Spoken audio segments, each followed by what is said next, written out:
The accusation rang out, sharp as a slap, echoing through the marble halls of the Azure Crest estate. "He's not good enough for my daughter." The words, laced with venom, belonged to Gregory Lancaster, a silver-haired titan of finance whose reputation for ruthlessness was matched only by his pride in his family's legacy. The target of his scorn was Elijah Carter, a 32-year-old white man with a quiet confidence and a secret that would shake the Lancasters to their core. Elijah, a man of unassuming charm and gentle humor, had built a fortune in silence. To the world, and more importantly, to his wife's family, he was a humble chef, a nobody who'd somehow won the heart of the brilliant and beautiful Dr. Maya Lancaster. But beneath the surface, Elijah was the founder and majority owner of Carter Culinary Group, a global empire of luxury restaurants and boutique hotels, his name whispered in the highest echelons of hospitality. He had chosen anonymity, wanting Maya's family to see him for who he was, not what he owned. But the Lancasters, with their old money airs and country club snobbery, saw only what they wanted to see. Gregory, the patriarch, dismissed Elijah as a gold digger.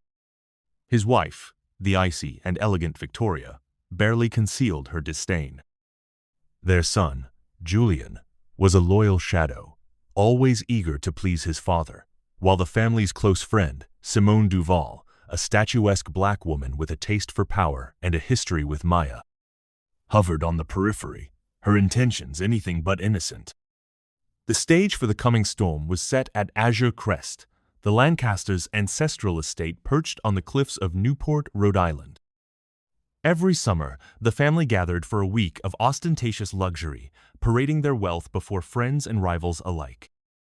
This year, Gregory had outdone himself, renting the entire estate for a private celebration of Maya's recent appointment as chief of surgery at a prestigious Boston hospital. Unbeknownst to him, the estate was now owned by Carter Holdings, a shell company Elijah had quietly acquired 2 years prior. Elijah watched the preparations from the balcony of the master suite, his gaze drifting over the manicured lawns and the Atlantic beyond. He wore a simple linen shirt and jeans, blending in with the staff as he coordinated last-minute details with his trusted assistant, Raphael. The staff, loyal to Elijah, greeted him with discreet nods, their respect a silent bulwark against the Lancasters' arrogance. Maya entered, her presence a balm to Elijah's nerves. She was radiant, her dark skin glowing in the morning light, her eyes alight with excitement and a hint of apprehension. She knew her family's prejudices, their obsession with pedigree and appearances. She also knew Elijah's secret and had supported his decision to keep it hidden for now. "Ready for the circus?" she teased, slipping her arms around his waist. Elijah smiled, pressing a kiss to her forehead. "As ready as I'll ever be. Just promise you won't let your father make me cook for the entire guest list again." Maya laughed, the sound warm and genuine. "Only if you promise not to show up Julian too badly at tennis." Their moment was interrupted by the arrival of Victoria, her heels clicking on the marble floor. She regarded Elijah with a cool, appraising gaze, her lips pursed in disapproval. "Elijah, dear, the staff could use some help with the wine delivery. I'm sure you're familiar with the process," she said, her tone dripping with condescension. Elijah inclined his head, masking his irritation with a practiced smile. "Of course, Victoria. I'll see to it." Maya bristled, but Elijah squeezed her hand, a silent plea for patience. He had endured worse, and he knew the time for revelation would come. As the guests arrived, the estate buzzed with activity. Gregory held court in the grand salon, regaling his friends with tales of market conquests and political intrigue. Julian hovered nearby, eager for approval, while Simone made her entrance in a crimson gown that turned heads and set tongues wagging. Her eyes lingered on Maya, a challenge in her gaze. The first evening's dinner was a masterclass in subtle warfare. Gregory toasted Maya's achievements, his praise laced with reminders of the family's expectations. Victoria orchestrated the seating, placing Elijah at the far end of the table, next to the staff entrance. Simone, seated beside Maya, leaned in, her voice low and intimate. "You know, Maya, you could have had anyone. Why settle for a chef?" she purred, her hand resting on Maya's arm. Maya's smile was cool. "Because he's the only one who ever saw me, not just my resume. Simone's eyes narrowed, but she said nothing more. Across the table, Julian smirked, raising his glass in a silent toast to his father. The meal progressed, the conversation turning to business and society gossip. Victoria made a show of complimenting the food, then turned to Elijah. "Did you prepare this yourself, Elijah? It's quite rustic." Elijah met her gaze, his eyes steady. "I had some help from the staff, but I'm glad you enjoyed it." Gregory snorted.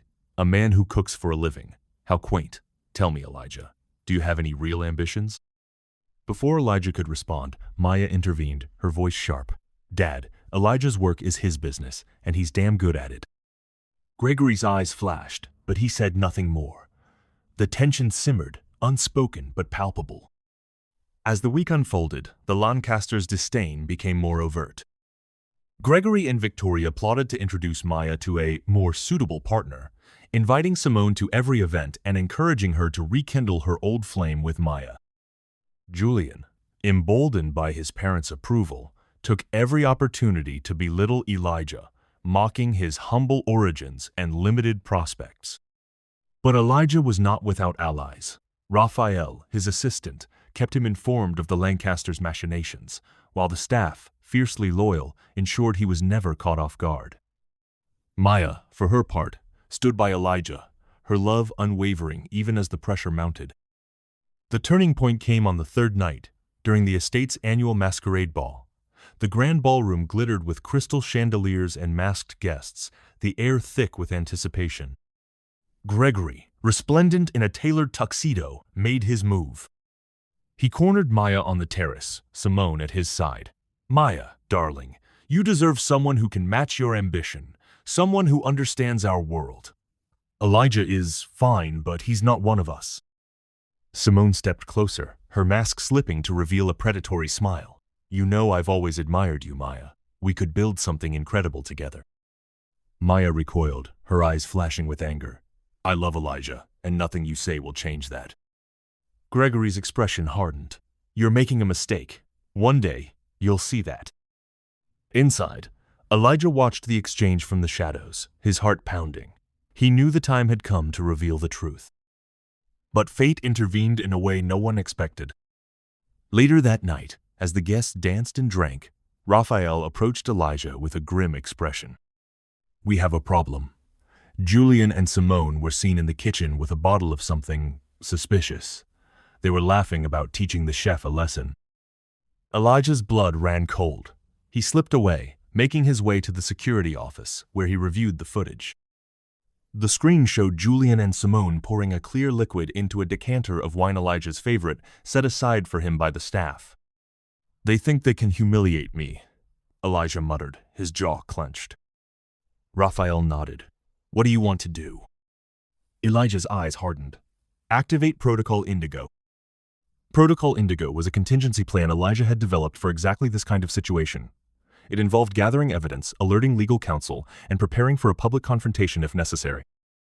The staff moved with quiet efficiency, securing the tainted wine and preparing a dossier of evidence.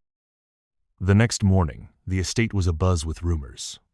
Elijah kept his counsel, waiting for the right moment. That evening, as the family gathered for the gala dinner, he made his move. He stood at the head of the table, his presence commanding. The guests fell silent, sensing a shift in the air. "Good evening," Elijah began, his voice calm but resonant. "Before we begin, I'd like to share something with you all." He nodded to Raphael, who activated the projector. The screen flickered to life, displaying the security footage of Julian and Simone in the kitchen, their laughter echoing through the speakers. Gregory's face turned ashen.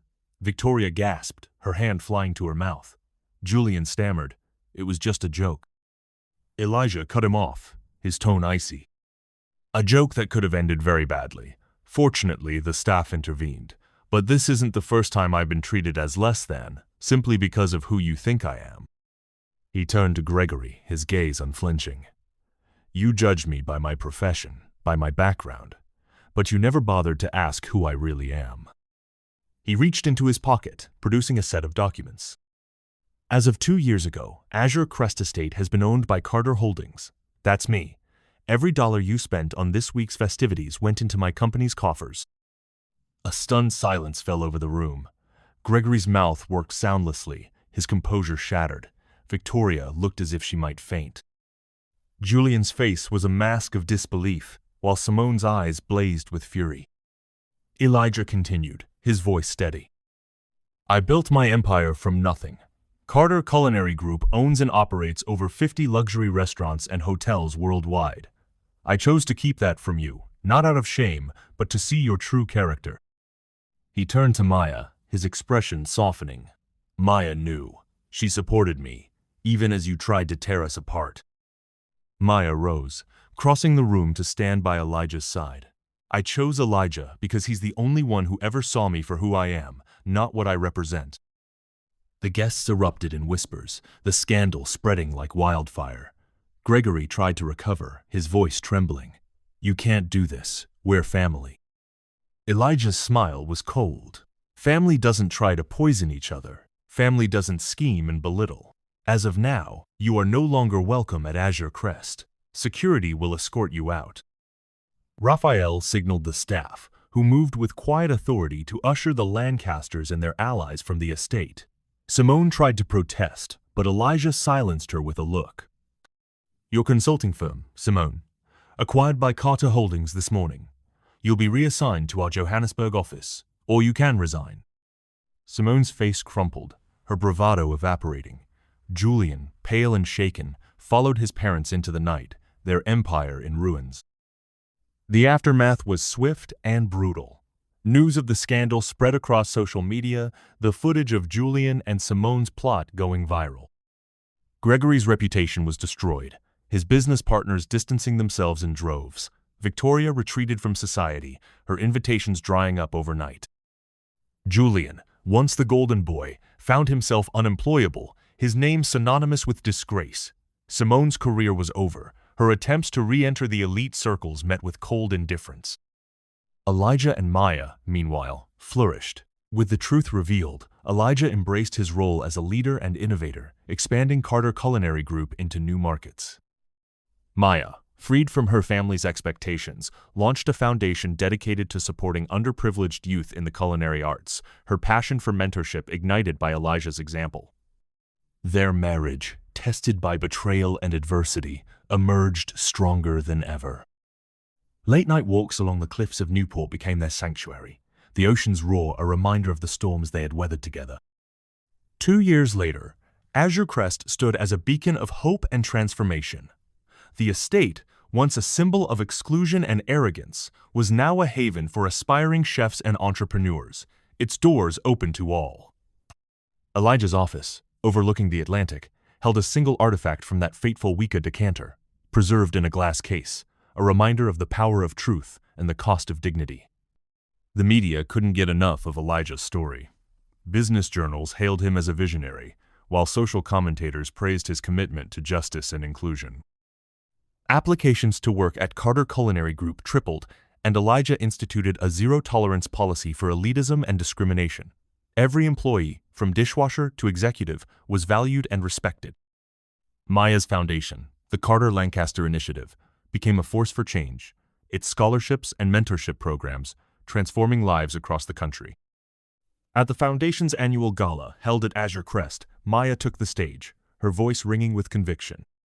"Success isn't about wealth or status. It's about lifting others up, about seeing the worth in every person, no matter where they come from." Elijah stood beside her, his pride evident. The applause was thunderous, a testament to the impact they had made. As the night wound down, Elijah and Maya stood on the balcony, the stars reflected in the waves below. They spoke of the future, of the family they hoped to build, of the legacy they would leave. In the distance, a car slowed at the estate's gates. Gregory, now a shadow of his former self, gazed at the sign bearing Elijah's name. His greatest mistake had not been underestimating Elijah's wealth, but his worth. Elijah's fingers traced the decanter in his office earlier that day, its silent lesson etched in his soul. Dignity was his crown, and no one could take it away. What a journey Elijah Carter had taken from hidden power to triumphant truth. His story was a testament to the strength of character, the value of resilience, and the enduring power of love. And as the waves crashed against the cliffs of Azure Crest, the world knew. The true measure of a person was not in their pedigree, but in their heart.